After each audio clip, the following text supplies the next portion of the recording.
be watching a short video of someone explaining the difference in suspensory ligaments caused by the front action of the horse and the hind action of the horse in dressage horses specifically.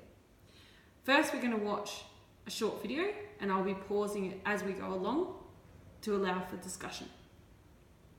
We get repetitive damage, and then we get real problems. In the dressage horse, the injury, first most important injury is the suspensory ligament in the front because of extended. Here we see a picture of an extended trot. Look at the hind limb, the hind left front and the right hind. They're perfectly parallel. That's how it should be. In this horse. So if we go back and have a look at this horse in particular, he explains the evenness of the hind leg with the red dots to the front leg with the red dots. And you can see that the bone angle matches to the front, therefore evenness of gait. And the same with the yellow dot. We would like to see this picture more often. The hind limb, the hind left front and the right hind, they're perfectly parallel. That's how it should be. In this horse, we see a very active hind leg. It's nearly more forward than the front. That hind leg is more susceptible. So what he's explaining here is that the hind leg, you can clearly see, is not in the same angle as the front. We can see that the hind leg has more of an increased angle of the hock opposed to the front, the shoulder not extending through. For hind limb suspensory problems, while this horse that's much more stretching in the front and not coming through from behind has more chance of getting a problem in the front. Sorry, I'll just go back half a second so we can see a clearer picture. So opposed to the previous slide, where he spoke about the extravagance of the hind leg, we have a hind leg that is not as active as the front.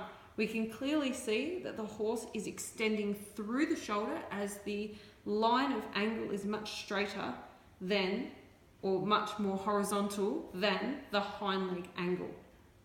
Can you go back to the other slide and explain of the extravagant yes, hind? Yes. So take note first of the angle between the planted hind and the active hind, opposed to this photo where we can clearly see that the planted hind and the active hind have a much greater distance between the two of them, so that they are showing an increased amount of activity. If you also look at the front of the horse, the distance between the leg that's on the ground to the leg that's extended, there is not as great an angle as this here.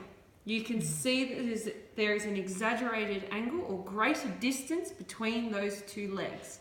So horses that produce an uneven movement in their front and hind, not meaning that they're lame, meaning uneven in their angles, that they are more susceptible in damaging their suspensory ligament due to fatigue of the muscle and not being able to support that movement.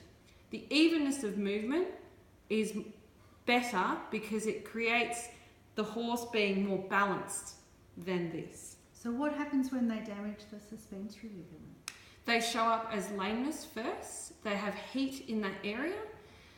First off, you should cool the area, the tendon area, so there is no longer heat, and call the vet immediately.